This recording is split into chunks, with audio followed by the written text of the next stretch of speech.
Okay, we're going to start with a quick review of sets and some notation and some operations with sets, and this comes from Book of Proof by Richard Hammock. So let's look at section 1.1, which is our intro to sets. And we start out with a definition here. So a set is a collection of objects, right? And we call these objects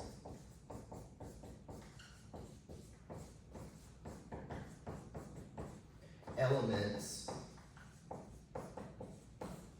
of the set, right? And in previous classes, you've probably seen some basic sets. For example, the set of integers, which we notate by this boldface Z. And we can represent this set as the negative numbers, including 0, along with the positive numbers here. Okay, so just a couple things to note.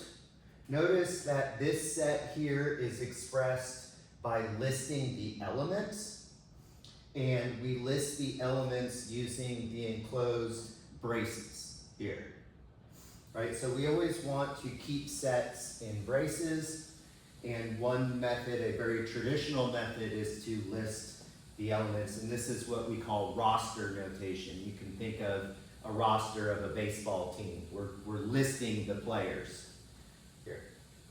The ellipses here, this is because this set is infinite, so we see that the pattern continues both in the negative and positive directions. Here.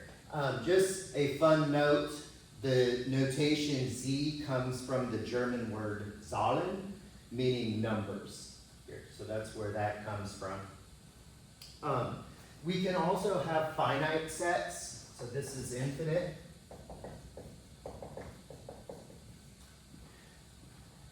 So a finite set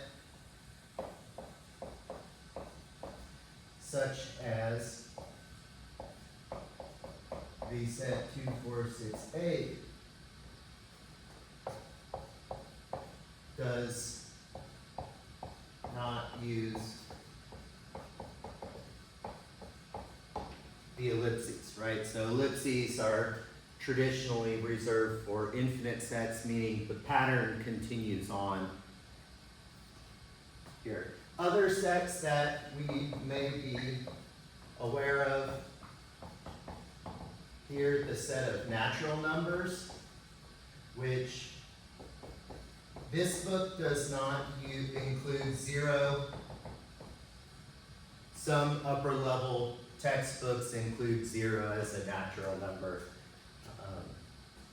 The set of rational numbers here, and notice that I'm going to put a question mark here because it's a bit more tricky to list this set using the elements. And then the set of real numbers, I'm going to once again include a question mark because how would we represent this set here? Of course, we don't have to focus on numbers. We can have generic sets such as the set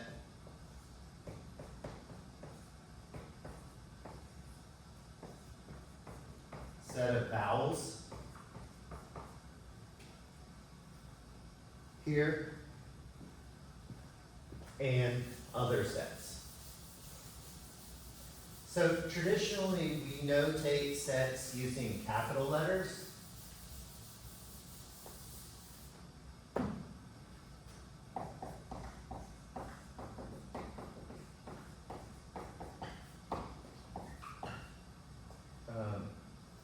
denote sets using uppercase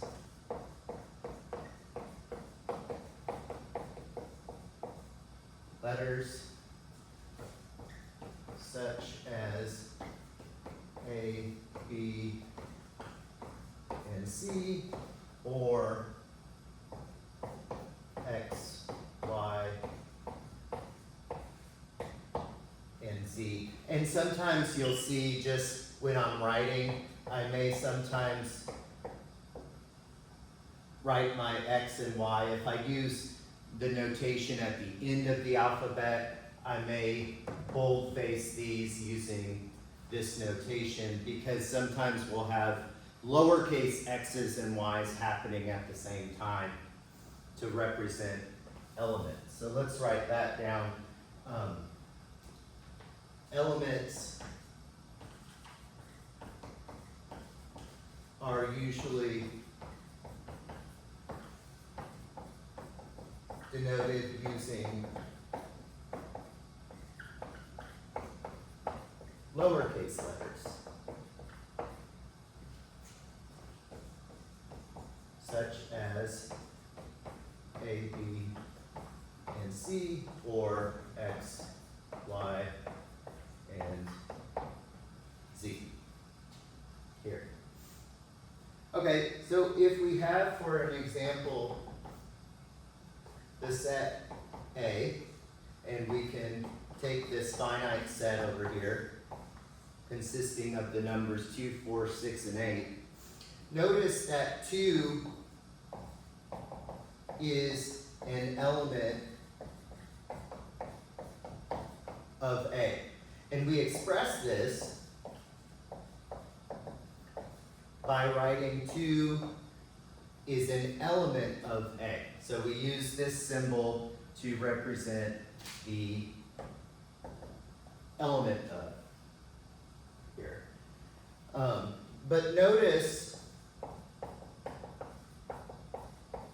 that 5 is not an element of A, and we can express this as the following with the line through here. All right, so just some basic ideas of sets and some notations.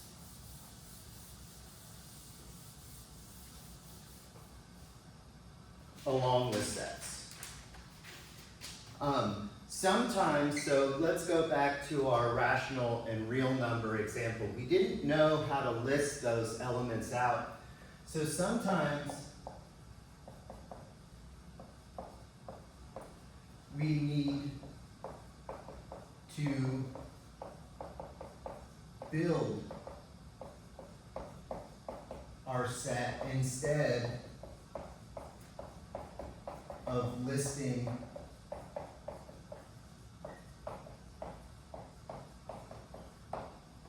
the elements here. And the idea is that we still create a set here, so we want to use our braces, but we list a generic element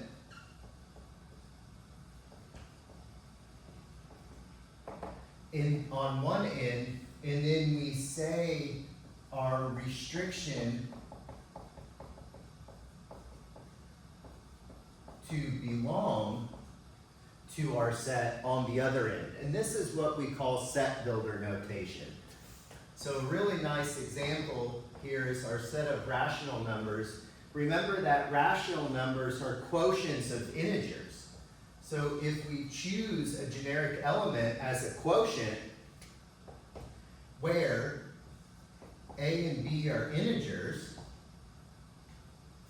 but then we also have a division, so we need to require that we don't divide by 0. Now I've created the set of rational numbers here, and I've constructed it, so now I can determine, for example, 1/2 is a rational number because 1 and 2 are integers and 2 is not 0. So I've met my criteria on my restriction here. One more special set that we encounter is the empty set. And sometimes we'll represent it as kind of this null set, this 0 with a dash through it. Sometimes it's called the null set. Or we can represent it as a traditional set with nothing in it. And so we just leave this empty here.